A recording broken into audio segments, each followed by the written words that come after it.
Magistrada, siempre es un gusto tenerla en esta su casa.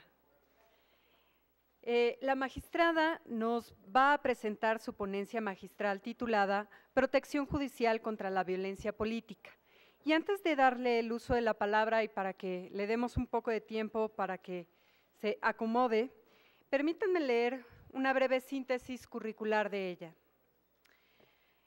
La maestra María del Carmen Alanís Figueroa es magistrada del Tribunal Electoral del Poder Judicial de la Federación desde 2006. Es la primera mujer en dirigir al máximo órgano jurisdiccional en materia electoral del país y lo hizo de agosto de 2007 a agosto de 2011, periodo en que fungió como presidenta. La magistrada Alanís es licenciada en Derecho por la Universidad Nacional Autónoma de México, maestra en Gobierno Comparado por la London School of Economics y doctora en Derecho también por la UNAM. Cuenta con más de 27 años de experiencia en el sector público, destacando su trayectoria en las instituciones electorales del país. Por supuesto, también fue parte en su momento del Instituto Federal Electoral. En el plano internacional, destaca también su participación en la Comisión Europea para la Democracia a través del Derecho, Comisión de Venecia, como representante del Estado mexicano, en la que fue presidenta de la Subcomisión para América Latina. Forma parte del grupo de expertos internacionales, coordinado por la Fundación Kofi Annan, que trabaja en la iniciativa por la integridad electoral. En octubre de 2014, fue designada como representante del Estado mexicano ante el Comité de Expertas y Expertos del Mecanismo de Seguimiento e Implementación de la Convención Interamericana para prevenir, sancionar y erradicar la violencia contra la mujer de la Convención Belém do Pará, el MECESIV. Finalmente, fue distinguida como la Mujer del Año de 2012 por el Patronato Nacional de la Mujer del Año ACE. Magistrada consejera Favela, adelante, por favor.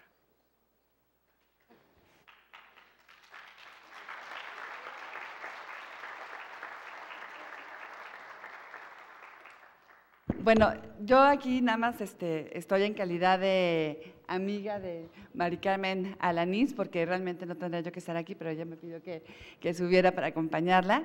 Y bueno, obviamente para mí es un honor, ustedes conocen su calidad profesional, todo lo que ha hecho también por la cuestión de las mujeres, de la paridad, de la participación. Entonces, bueno, pues para mí es un honor. Y adelante, Mari Carmen. Gracias, Adriana, consejera electoral del INE. Gracias, Melissa.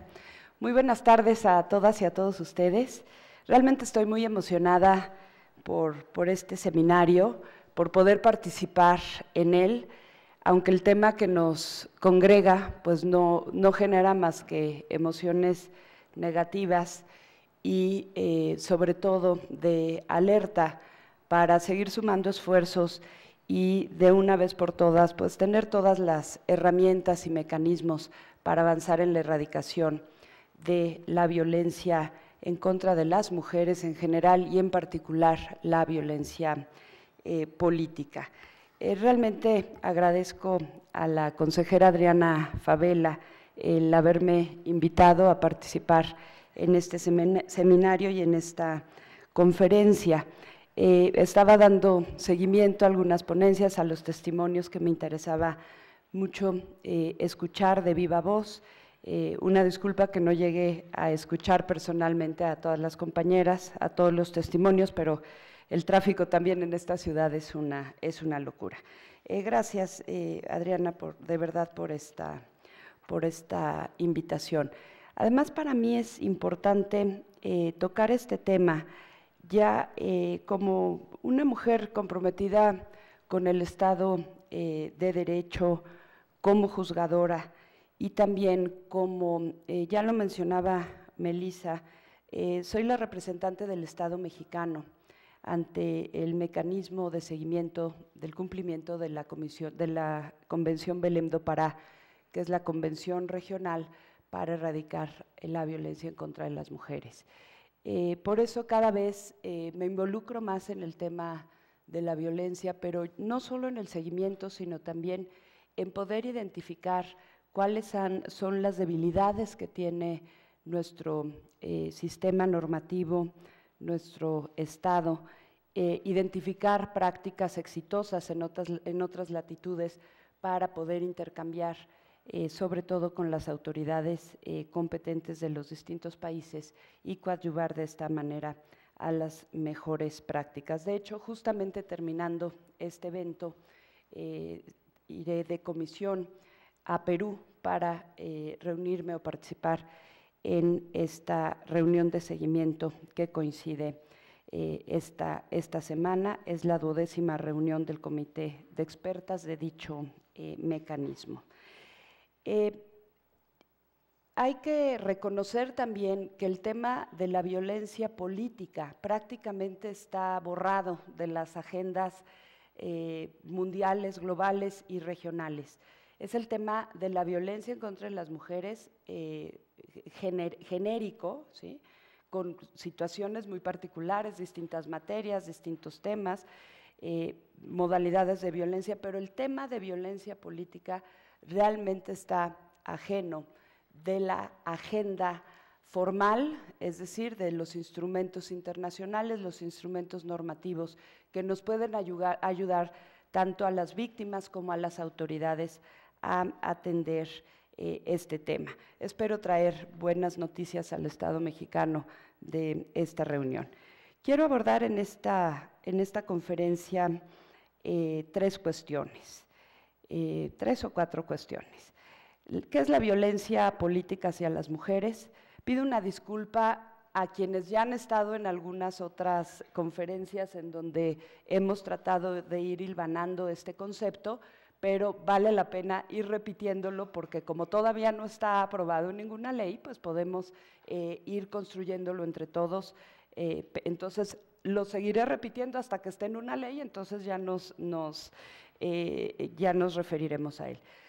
Otro aspecto que me parece fundamental es cómo reconocer cuando la violencia tiene componentes de género.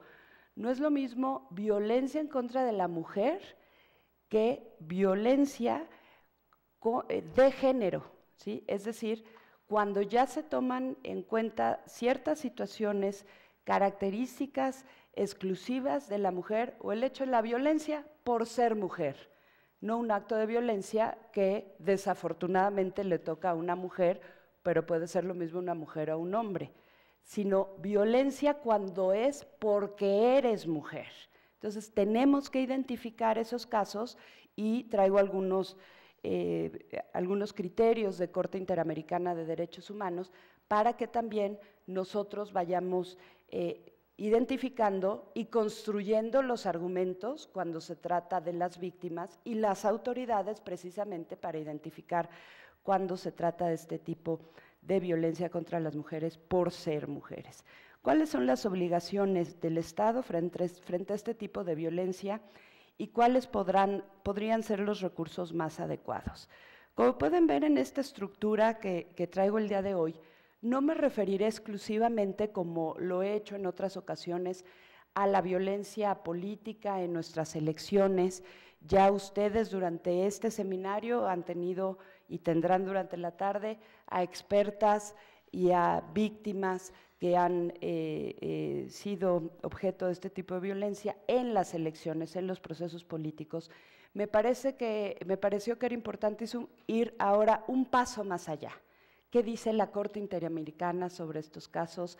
¿Cuáles son los estándares internacionales en los casos que debemos de tener presentes y aplicar los juzgadores y las autoridades administrativas en casos de violencia, etcétera? Entonces, hoy mi conferencia irá un poco más allá de solo las cuestiones electorales. Pero vamos a empezar recordando el concepto de violencia política que hemos construido y que he venido reiterando en distintos foros. Esto es tomando en cuenta ya estándares internacionales y también la Ley General de Acceso de las Mujeres a una vida de violencia. Este concepto ya lo hemos trabajado a pesar de que haya iniciativas presentadas por senadoras, diputadas. De hecho, el día de ayer me comentaba la senadora Angélica de la Peña que ya también están trabajando un nuevo proyecto de iniciativa en materia de violencia política en contra de las mujeres. La senadora Lucero Saldaña ya ha presentado varias iniciativas en Cámara de Diputadas, etcétera. Vamos entonces al concepto. La violencia política hacia las mujeres comprende todas aquellas acciones, pero también las omisiones, incluida la tolerancia, que basadas en elementos de género y dadas en el marco del ejercicio de los derechos político-electorales, creo que aquí sería mejor ya dejar derechos políticos en general y no restringirlo a político-electorales, tengan por objeto resultado menoscabar o anular el reconocimiento, goce o ejercicio de los derechos políticos o de las prerrogativas inherentes a un cargo público. Este tipo de violencia puede tener lugar en cualquier esfera, en la política, en la económica, en la social, en la cultural, en la civil, entre otras.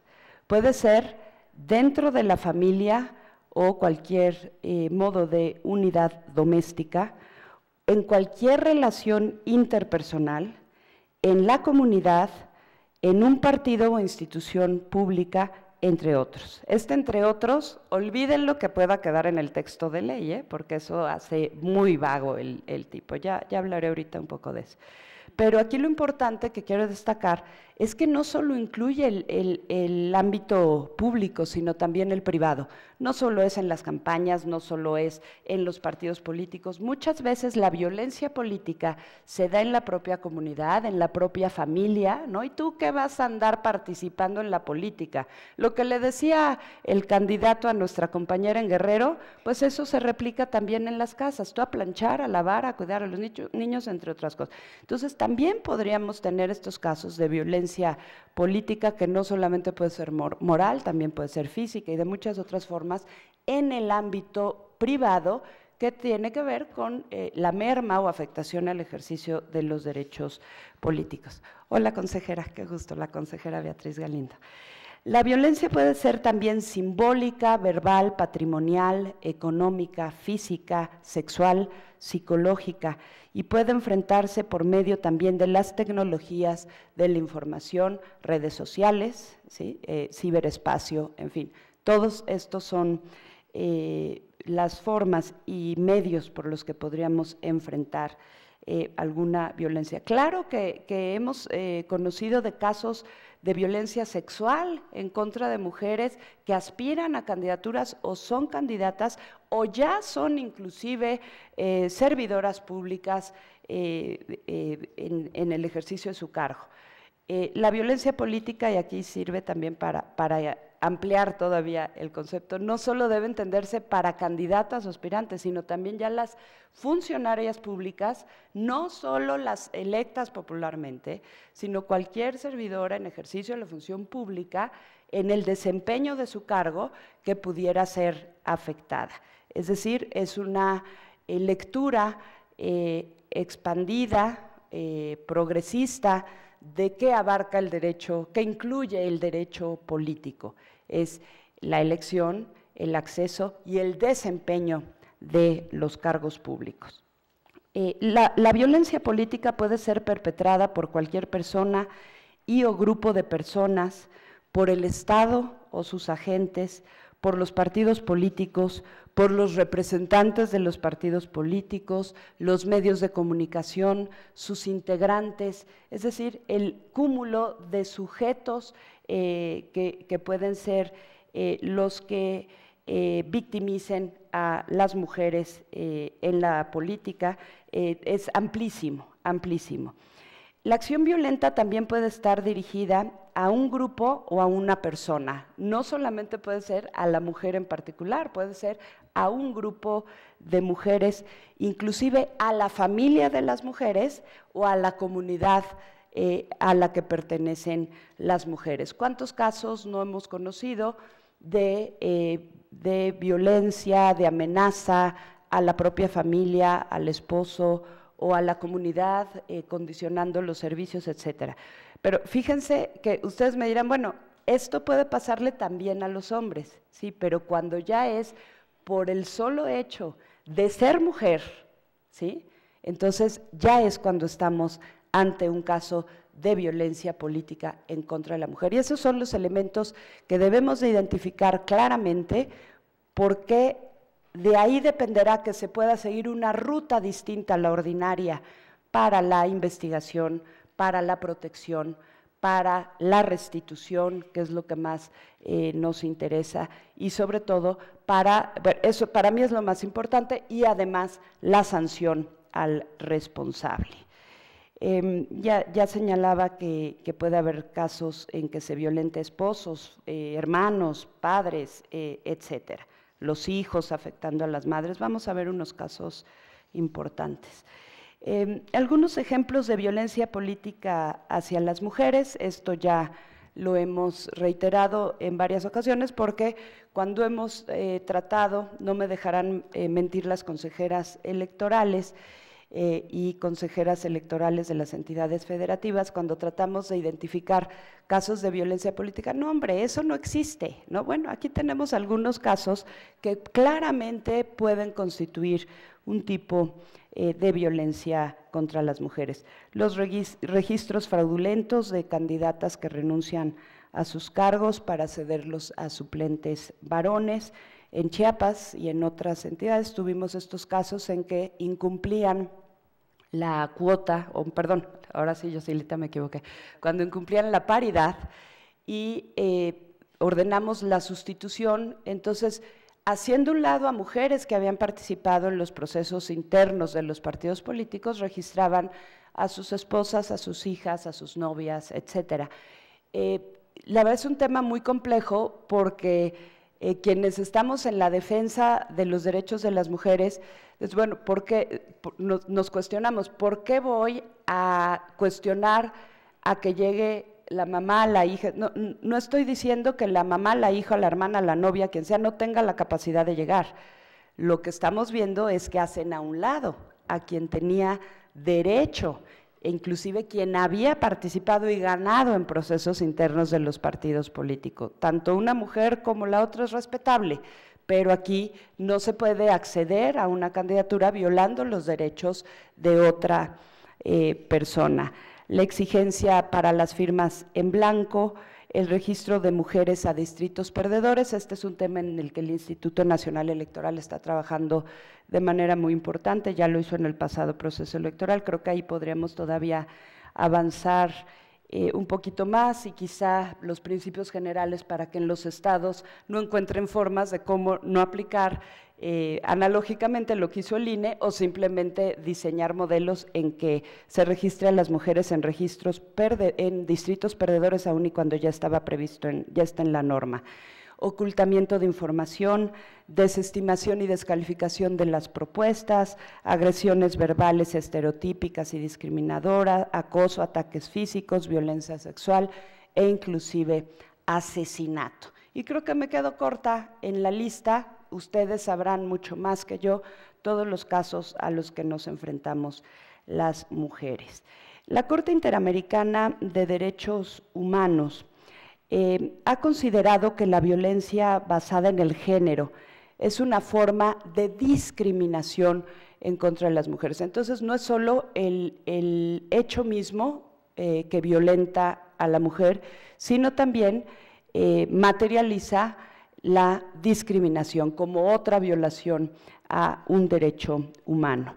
La Convención Belém do Pará establece que es una violación a los derechos humanos, una ofensa a la dignidad humana, una manifestación de las relaciones de poder históricamente desiguales entre hombres y mujeres, que además trasciende todos los sectores de la sociedad, independientemente de su clase, raza o grupo étnico, nivel de ingresos, cultura, nivel educacional, edad o religión, y afecta negativamente sus propias bases.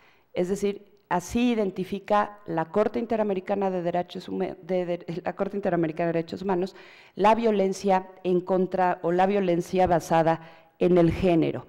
Esto evidentemente aplica para la violencia política cuando es basada en el género. La recomendación 19 del Comité de Naciones Unidas para la eliminación de cualquier forma de discriminación en contra de la mujer, la CEDAW, que esta es como nuestra constitución internacional en materia de erradicación de violencia en contra de las mujeres, y la Belém do Pará es también nuestro máximo ordenamiento internacional, pero a nivel regional.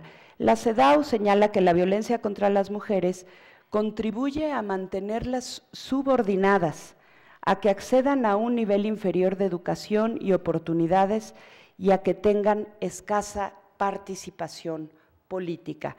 Esto es importante porque ya la CEDAW en recomendación ya identifica también un efecto de la violencia de género que nos lleva a la escasa participación política, que de hecho también puede ser una causa. Mientras menos mujeres puedan acceder al espacio de tomas de decisiones, pues menos se avanza en este sentido. El Consejo de Europa, en el Convenio para la Prevención y Lucha contra la Violencia de Mujeres y la Violencia Doméstica, en el preámbulo de este convenio, que se los recomiendo mucho, porque tiene una serie de argumentación y motivación muy importante, que se convierte en doctrina, y es el instrumento internacional más reciente en el tema.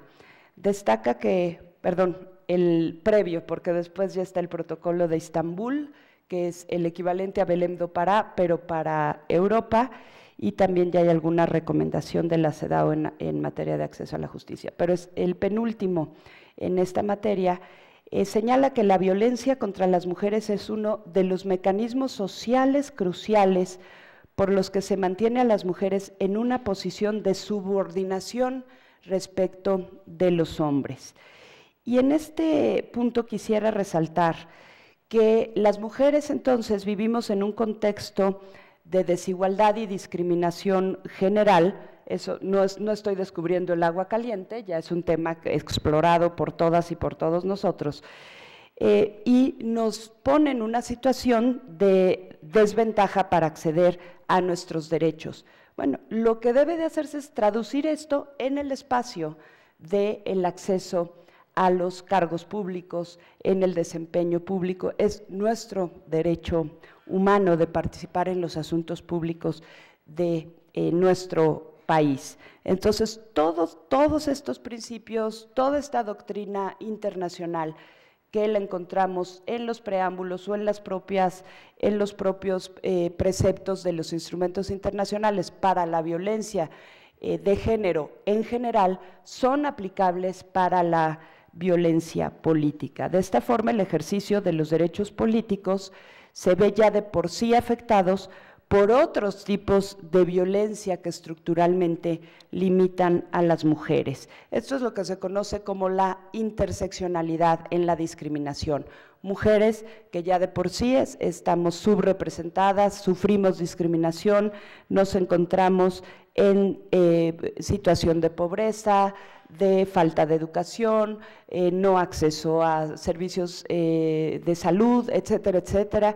Entonces, la mujer, pues vemos que vive distintos tipos de discriminación y que esto genera violencia en lo general y en lo particular. Si estamos hablando de violencia política, pues por supuesto habremos de sumar a todos estos tipos de discriminación que sufre la mujer, por ejemplo, aquellas candidatas que además de enfrentarse a estas dinámicas sociales, deben de enfrentar las dinámicas de los partidos políticos, y pues le podemos agregar también las dinámicas con sus parejas, con sus familias, etcétera. Entonces, sin duda, el Estado mexicano está obligado a tomar medidas al respecto.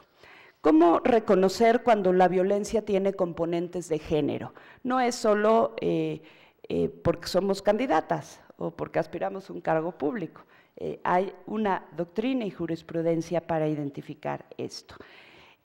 Cuando la violencia se realiza por cuestiones de género, es decir, ¿cuáles son estos elementos que debemos de identificar para saber que nos encontramos frente a un caso de violencia política basada en el género? Y mujeres y hombres, esto es bien importante, porque si vamos a denunciar un acto de violencia, si estamos en la violencia política, debemos identificar cuáles son esos elementos que consideramos que nos ubiquen en una situación de violencia por razones de género. ¿Por qué? Porque si no, nuestro caso lo van a mandar a la vía ordinaria, tanto en la Administración de Justicia, es decir, ante las procuradurías, ministerios públicos, etcétera, la vía penal, la vía civil, etcétera, y no nos ubicaríamos en este tratamiento especializado que se debe de dar a los casos de violencia de género y violencia política. Desde mi punto de vista, entonces, esta reflexión resulta pertinente, además, dado que hoy estamos revisando lo que sucedió en las pasadas elecciones y tenemos claro que fueron elecciones particularmente violentas en algunos contextos. Esta mesa que me antecedió pues presenta lamentables testimonios de mujeres que sufrieron este tipo de violencia y creo que se quedaron cortas, me imagino que por el tiempo o también por decisión propia de no narrar todas las situaciones por las que atravesaron.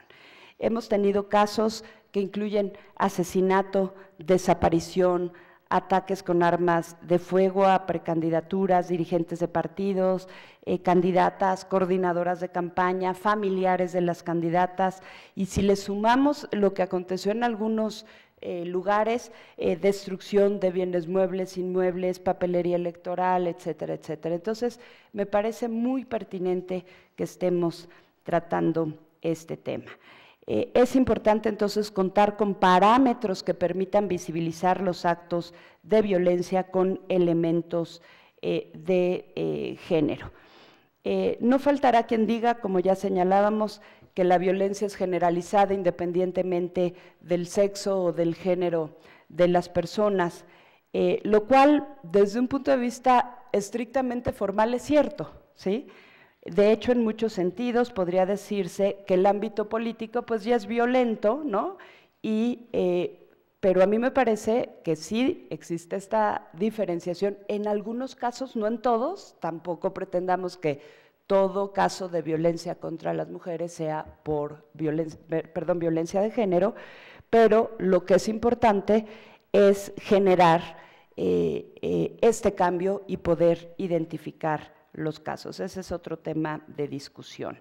El hecho de que la violencia política también afecte a hombres y a mujeres, esto no desdibuja la necesidad de hablar específicamente de la violencia que afecta o se ejerce hacia las mujeres. Quisiera demostrar de forma más gráfica, no es necesariamente un asunto de violencia, pero quise compartir con ustedes un video protagonizado por Daniel Craig o James Bond, que es ícono mundial de la masculinidad, por supuesto, creo, ¿no? También, a lo mejor no, y forma parte de una campaña en el Reino Unido que en español es Somos Iguales, We Are Equal. Y esta campaña se hizo para conmemorar el Día Internacional de la Mujer, se realizó por la organización del mismo nombre, Somos Iguales, y la voz, ustedes seguramente la reconocerán, es de la actriz Judi Dench. Si podemos correr el video, por favor.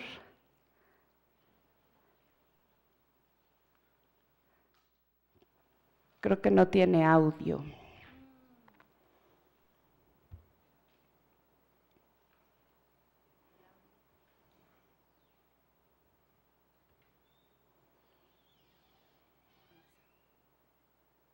Perdone. Bueno, en lo que arreglan, esta es una campaña que si bien se realizó para el Reino Unido, es perfectamente aplicable para todo el mundo. No importa si no tienen el audio, imagínense un audio de una mujer voz ronca, Judi Dench, y si quieren yo leo el audio en lo que ustedes ven la imagen. Pongámoslo y no importa, yo leo el audio en español.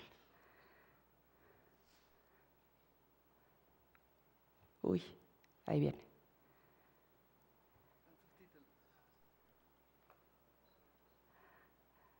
Si no se oye el audio, no importa, pónganlo así y yo lo leo.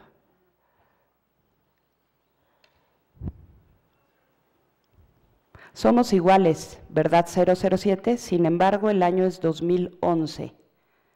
Y un hombre todavía tiene más probabilidades de ganar menos que una mujer, incluso aunque hagan el mismo trabajo. Tú tienes más oportunidades de ocupar un cargo público o llegar a ser director. Híjole, va muy rápido. Como ustedes leen. Mejor para ti, francamente. Y casi ninguna posibilidad de ser víctima de un delito sexual. Al contrario que las 30.000 mujeres en el Reino Unido que pierden su trabajo anualmente a causa de su embarazo. No habría prácticamente ningún riesgo por tu carrera si eligieses ser padre o llegases a hacerlo accidentalmente. Teniendo en cuenta tu gusto por las mujeres, me pregunto si te has preguntado alguna vez qué significa ser una.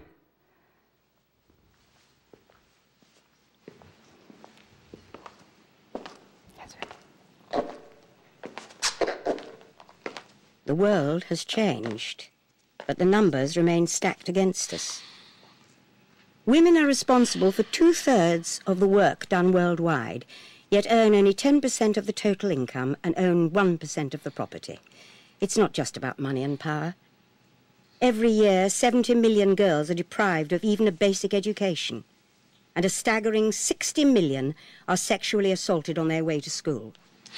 We're afraid to walk the streets at night, yet some of us are even more afraid to return to our own homes. At least 1 in 4 are victims of domestic violence.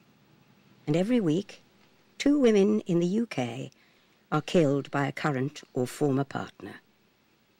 So, are we equals?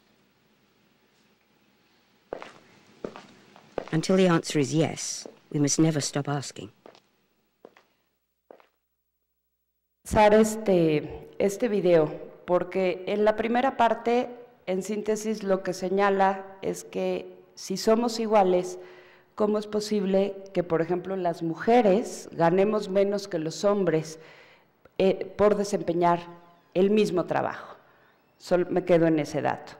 Y después, siendo la misma persona, pero vestida como mujer, también nos señala que las mujeres sufrimos todos los tipos de violencia. Entonces, ¿realmente somos iguales? ¿Es por fuera? ¿Es el Estado? ¿Es por el cuerpo? ¿O realmente seguimos siendo tratadas diferentes de los hombres? El impacto desproporcionado que la violencia y discriminación tiene sobre las mujeres hoy sigue impactando en el mundo entero. Y de nada sirve que haya voces que digan ya somos iguales, cuando en realidad no somos iguales. Tratemos de identificar elementos necesarios para determinar que la violencia se basa en el género. Tenemos casos muy importantes que son precedentes de la Corte Interamericana de Derechos Humanos. Tenemos el caso Ríos y Peroso contra Venezuela, en donde la Corte Interamericana de Derechos Humanos aclaró que no toda violación de un derecho humano cometida en perjuicio de una mujer conlleva necesariamente una violación de las disposiciones de la Convención Belén de Pará. Es decir, las violaciones de los derechos humanos de las mujeres no siempre constituyen violencia de género. En estos dos casos, la Corte afirma que las víctimas se vieron enfrentadas a situaciones de riesgo y en varios casos fueron agredidas física y verbalmente por particulares en el ejercicio de sus funciones periodísticas y por otra condición personal, pero no fue demostrado que esos hechos se hubieran basado en el género o en el sexo de las presuntas víctimas. Entonces, esto lo señalo como alerta porque no por el hecho de ser mujeres, si no hay un elemento, insisto, que podamos identificar y aportar los elementos para demostrar que fue por el hecho de ser mujeres, no necesariamente nos asistiría la razón. Entonces, vamos a cómo identificarlo. Hay otro caso, el de Félix Franco contra Guatemala. La Corte Interamericana también señaló que no se puede aseverar que todos los homicidios sucedidos en la época fueron por razones de género. Mi conferencia y los casos los voy a subir al blog, a mi blog en el Tribunal Electoral para que ustedes tengan la síntesis también de los mismos. Para identificar los casos de violencia de género hay dos elementos indispensables. Cuando la violencia se dirige a una mujer por ser mujer y cuando la violencia tiene un impacto diferenciado en las mujeres o les afecta también desproporcionalmente.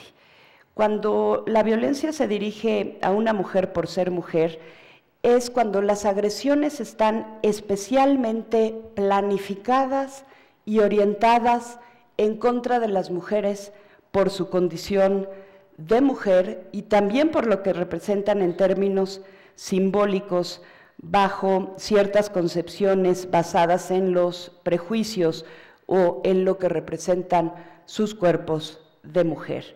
Y esto claramente aplica para el caso de las candidaturas. Ya hoy está en la Constitución la paridad, pasamos de un sistema de cuotas. ¿Y por qué se resisten los partidos políticos? Por el simple hecho de que somos mujeres y porque las mujeres, según muchos de ellos y muchas, desafortunadamente también, debemos de estar en otras labores que son las labores privadas. Es decir, esto implica lo femenino o los roles que normalmente se asignan a las mujeres. Me parece que esta concepción para identificar, o este elemento para identificar si estemos en eso claro, aplica claramente en los casos de violencia política. Y, por ejemplo, el convenio del Consejo de Europa reconoce que las mujeres y niñas están más expuestas que los hombres a la violencia de género, precisamente por estos estereotipos y los roles.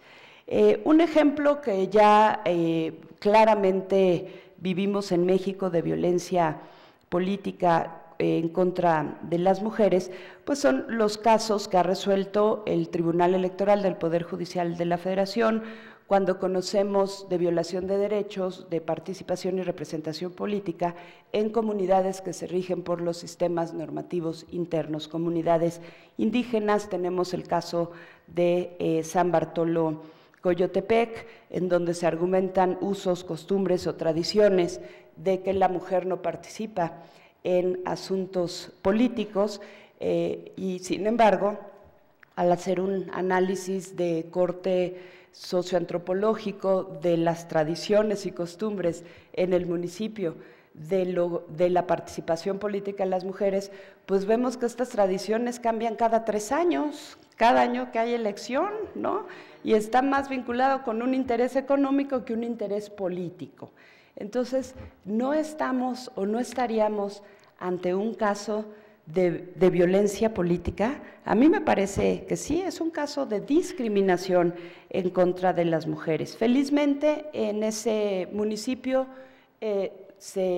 no felizmente se anuló, ojalá y no tuviéramos que llegar a esas decisiones, pero se anuló la elección por discriminación y afectación también al principio de representación política en condiciones de igualdad, pero la propia comunidad decidió el modelo o sistema electoral por el que iban a elegirse a las candidaturas a regidurías. Déjenme decirle que es uno de los sistemas electorales más complejos que yo he conocido. Si a veces no entendemos estos de repechaje, doble lista, lista cerrada, abierta, alternancia, zipper, bla, bla, bla, pues aquí fue uno similar, pero el resultado fue muy importante porque tenemos regidoras que encabezan las carteras muy importantes sobre pues, todo para el desarrollo del municipio. Hay mucho que seguir haciendo ahí, sobre todo en lograr la conciliación entre sistemas normativos con el sistema de partidos políticos. Cuando la violencia tiene un impacto diferenciado en las mujeres o les afecta desproporcionadamente. Este elemento para identificar los casos de violencia de género, precisamente porque afectan de forma diferente o en mayor proporción que a los hombres, o que las consecuencias agravan la condición de mujer. Y eso también tiene una implicación muy importante en la propia vida de las mujeres, es decir, que la afectación a la mujer no solo sea en el caso concreto, sino que además tenga una repercusión en su vida como mujer, en el futuro, en su comunidad, en su sociedad, en su familia, etcétera. Es importante no perder de vista la significación de la violencia a través de la afectación de los cuerpos de las mujeres, las repercusiones que tiene esto. Esto es sobre todo violencia física. Y déjenme narrarle un caso de donde precisamente extraigo este elemento de la afectación diferente o en mayor proporción a la mujer, que es un caso de la Corte Interamericana de Derechos Humanos, masacre de las dos R's, así se llama la comunidad, 2 R's como doble R, letra R, en Guatemala. Mujeres embarazadas fueron golpeadas en el vientre hasta que les provocaron abortos. Evidentemente, el caso estará narrado en el blog a detalle. Este acto, además de dañar irreversiblemente el proyecto de vida de las mujeres, iba también dirigido a las parejas, a los hombres, a las mujeres mismas, a la comunidad, a sus hijos. Entonces, además de violentar a la mujer, era también violentar a quienes están alrededor de la mujer, y un principio fundamental que es el de perpetuación. Muchas mujeres ya no pudieron concebir hijos o hijas a raíz o como consecuencia de estos golpes. Igual como se hace en lugares en situación de conflicto, que llegan a violar a las mujeres delante de sus parejas, de sus padres, para que precisamente sufran y vean la atrocidad que se está cometiendo. Otro caso de un penal en Perú, en donde atacaron unos pabellones en donde violentaron a las mujeres, pero lo hicieron justo el Día de la Madre, en donde se reciben todas las visitas de los familiares para que se dieran cuenta de lo que estaban haciendo. Es el caso del penal Castro y Castro. Entonces, estos hechos en el escenario y en el contexto de violencia política, pues también tienen una significación específica. Una candidata golpeada sale a medios o en actos de campaña o amenazada, evidentemente su familia le prohíbe que ya vaya a actos públicos. Entonces, fíjense todo lo que está alrededor de esto, pero esto se tiene que identificar y se tiene que denunciar, y las autoridades estamos obligados a tomar en cuenta en el análisis de cada caso.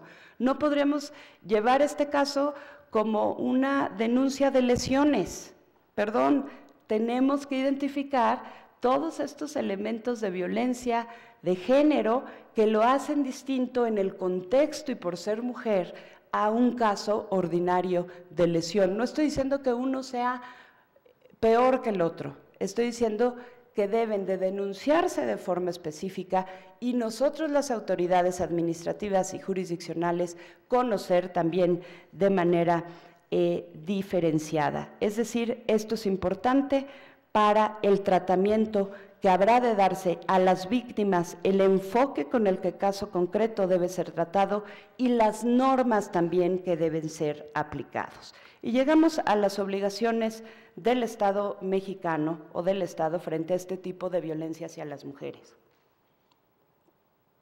La Corte Interamericana de Derechos Humanos ha establecido que en los casos de violencia contra mujeres, los estados además tienen además de las obligaciones genéricas contenidas en la Convención Americana, tenemos una obligación reforzada, y esto es a partir de la Convención Belém do Pará. ¿Y qué tiene que hacer el Estado frente a la violencia en general y frente a la violencia política? Vamos a ver el importante listado de obligaciones que México ha asumido desde los instrumentos internacionales que hemos ratificado, que constituyen la Carta Internacional de los Derechos Humanos, así como los tratados específicos, la CEDAW y Belém do Pará. Aquí en pantalla ustedes pueden ver, estas son las mínimas obligaciones que tenemos los estados, pero me interesa destacar lo que consideró la Corte Interamericana cuando resolvió el caso de Campo Algodonero, desaparecidas mujeres de Juárez encontradas en un campo algodonero en ese estado del norte del país que todos desafortunadamente conocemos.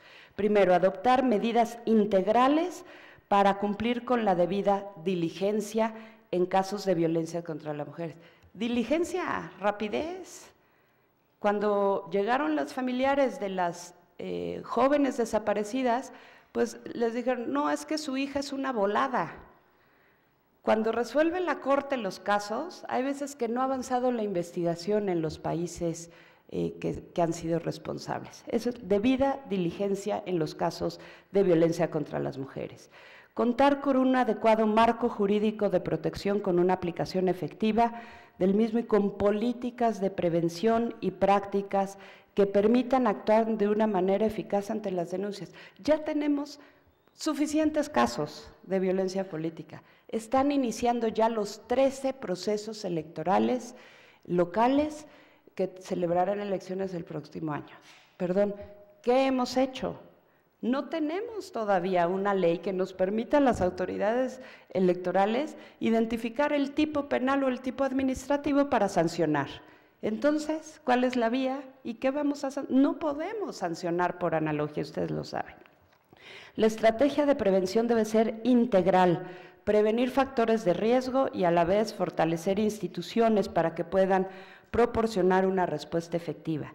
Adoptar medidas preventivas en casos específicos en los que es evidente que determinadas mujeres pueden ser víctimas de violencia. La primera obligación del Estado, efectivamente, es prevenir la violencia política en contra de las mujeres. Debemos de tomar todas las medidas necesarias. Y cuando esto falle, la violación tiene lugar, entonces tenemos que asegurar una investigación eficaz y el acceso a la justicia. Justicia, por supuesto, expedita. El 25 de septiembre pasado, la Suprema Corte de Justicia de la Nación ya publicó varias tesis que derivan del asunto varios 1396 del 2011, el de Inés Fernández y Valentina Rosendo, también responsabilidad del Estado mexicano por violencia en contra de mujeres. Pero es interesante porque la Suprema Corte señala que las investigaciones de casos de violencia contra la mujer deben de tener las siguientes bases. La declaración de la víctima se realizará en un ambiente cómodo y seguro que le brinde privacidad y confianza. Dicha declaración se registrará de forma que se evite o limite a la necesidad de su repetición. Perdón, no son asuntos de violencia política, pero yo quiero que los ubiquemos en el contexto de violencia política. Se brindará atención médica, sanitaria, psicológica a la víctima, tanto de emergencia como de forma continuada, si así se requiere, mediante protocolo de atención, cuyo objetivo sea reducir las consecuencias de la violación. Inmediatamente se realizará examen médico psicológico completo, detallado por el personal idóneo y capacitado. en lo posible del sexo de la víctima que indique, ofreciéndole que sea acompañada por alguien de su confianza si así lo desea. Se documentará y coordinarán los actos investigativos y se manejará diligentemente la prueba y se brindará a la víctima asistencia jurídica gratuita durante todas las etapas del proceso. Déjenme decirles que desafortunadamente tengo dos amigas que sufrieron violencia familiar hace 2 semanas. Quise seguir para apoyarlas los caminos normales que debemos de seguir todas las mujeres violentadas. Fue imposible, imposible. Que no pase eso en el terreno de la violencia política. Acceso a la justicia. No quisiera detenerme mucho en esto, no hay una vía clara. Ahora todo se podrá denunciar por la vía ordinaria y si llegan estos asuntos a las autoridades electorales como lo hicimos en estas elecciones, pues poner y ejercer nuestros mejores oficios para el acompañamiento, para hablarle a todas las autoridades competentes. El fiscal electoral, Santiago Nieto, estuvo muy cerca de nosotros, en Chiapas, en Guerrero, medidas de protección, en fin, no estamos listos para enfrentar estos fenómenos. Entonces, la violencia política puede manifestarse de distinta manera y entramos al cuarto punto, los recursos más adecuados. Sus implicaciones y abordajes no pueden acotarse al ámbito jurídico. Incluso dentro del ámbito jurídico no podrían ni deberían resolverse exclusivamente en términos penales. Se debe estar en condiciones, ya dijimos, de determinar cuando la violencia política es jurídicamente relevante, pero también cuando resulta reprochable moralmente.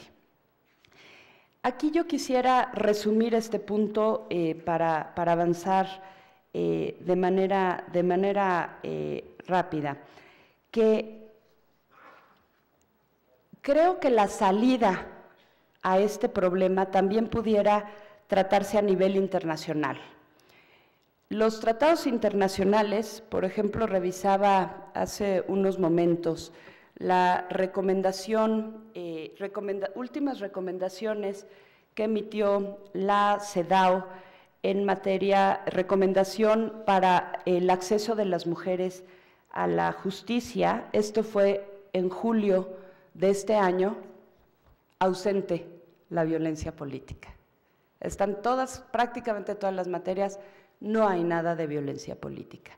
No hay más que en algunas leyes, recuerdo Ecuador y Bolivia, la tipificación de la violencia política, pero como delito y se va por la vía ordinaria penal. Entonces me parece que hacer este esfuerzo, ya estamos trabajando en la propuesta de cooperación entre organismos internacionales y autoridades de distintos países, pero la propuesta también sería tener el estándar internacional, el concepto internacional, que viniera alguna adenda o recomendación de organismos internacionales como la CEDAW, como MESECBI, y que hubiera un modelo de tipo penal y tipo administrativo que pudiéramos retomar en las legislaciones nacionales y las sanciones, porque por supuesto si nos quedamos como la violación de utilización de recursos públicos de los servidores públicos, que están los tipos penales y administrativos, pero no hay sanción aplicable, pues de nada sirve en ese sentido. Entonces, me parece que debemos de trabajar a nivel nacional e internacional. Otro aspecto que me parece fundamental y que ese sí se podría aplicar de inmediato es el de las medidas de protección. Lo que son esto está en la siguiente lámina, las medidas precautorias y las órdenes de protección. Las órdenes de protección están previstas en la ley de víctimas, en el artículo 27 de la Ley General de Acceso a las Mujeres a una Vida Libre de violencia, que señala que las órdenes de protección son los actos de protección y de urgente aplicación en función del interés superior de la víctima, son fundamentalmente precautorias y cautelares y deberán otorgarse por la autoridad competente inmediatamente que conozcan de los hechos probablemente constitutivos de infracciones o delitos que impliquen violaciones contra las mujeres. El artículo 33 de la Ley General de Acceso de las Mujeres a una Vida Libre de Violencia también señala que las autoridades jurisdiccionales inclusive pueden dictar medidas similares de protección, o sea, tribunales locales electorales pudieran estar en y el federal, por supuesto, en esta posibilidad, y quizá las autoridades administrativas. Aún y cuando están pensadas más para los casos de violencia familiar, a mí me parece que sí podríamos trabajar en ese sentido cuando estemos hablando de violencia política. Tomando en cuenta el objetivo de las órdenes de protección y lo establecido en la Ley de Víctimas, me parece que podríamos estudiar esta posibilidad.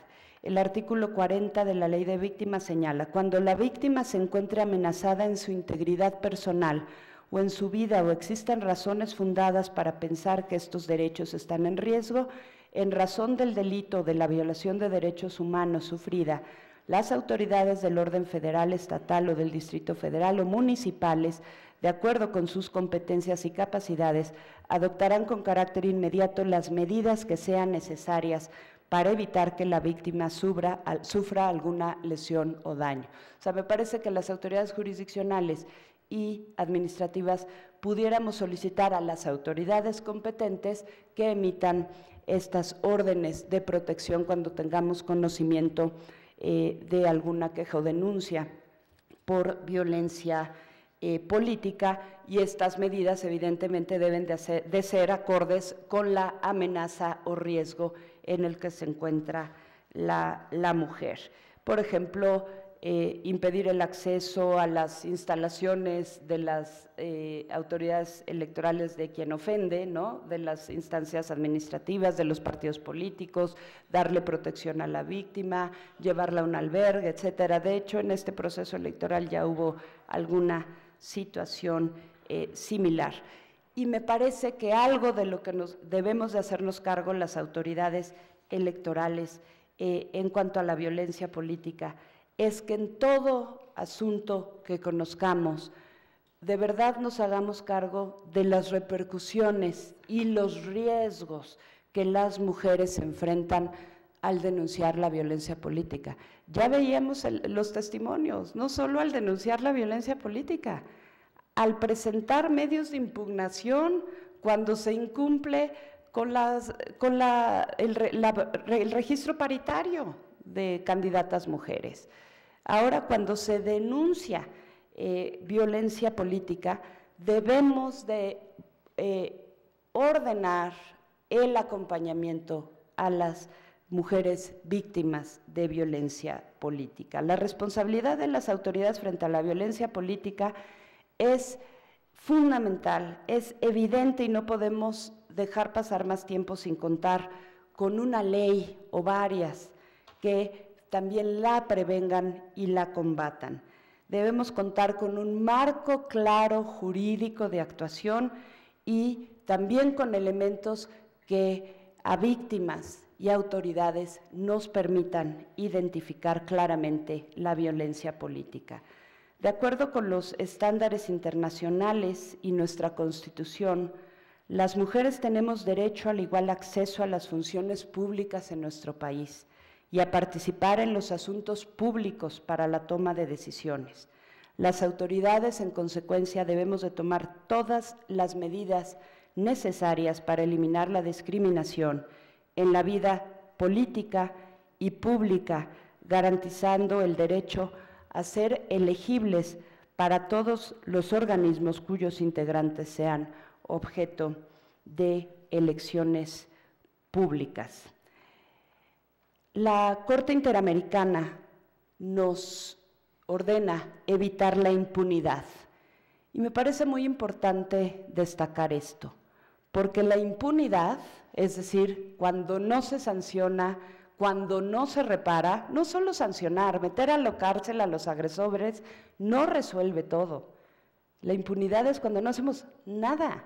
La reparación para mí es fundamental, pero la impunidad, dice la Corte Interamericana, envía el mensaje de que la violencia contra la mujer es tolerada, lo que favorece su perpetuación y la aceptación social del fenómeno, el sentimiento y la sensación de inseguridad en las mujeres, así como una persistente desconfianza de las mujeres en el sistema de administración de justicia.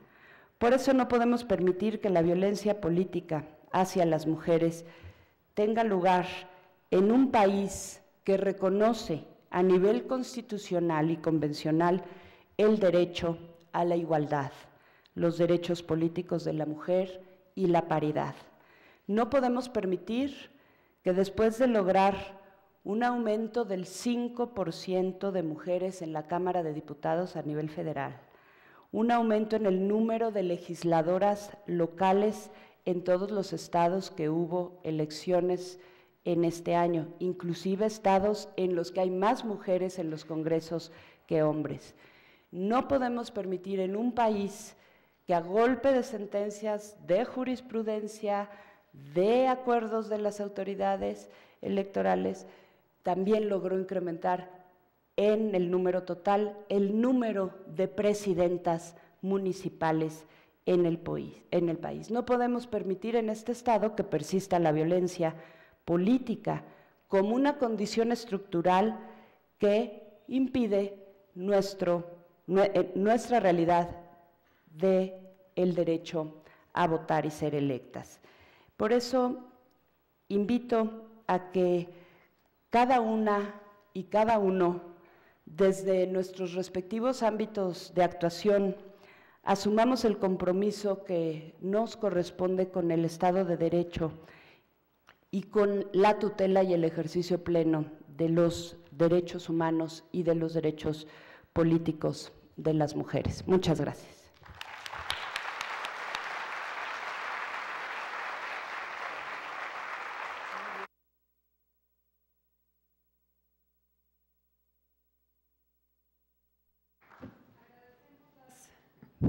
Agradecemos las reflexiones compartidas por la magistrada Alanís. Consejera Favela, muchas gracias por la compañía. En este momento hacemos un breve receso para comida y retomaremos las actividades en punto de las 3:30. Les invitamos a quien así lo desee a compartir con nosotras unos bocadillos que están dispuestos en la carpa que está afuera en la explanada del INE.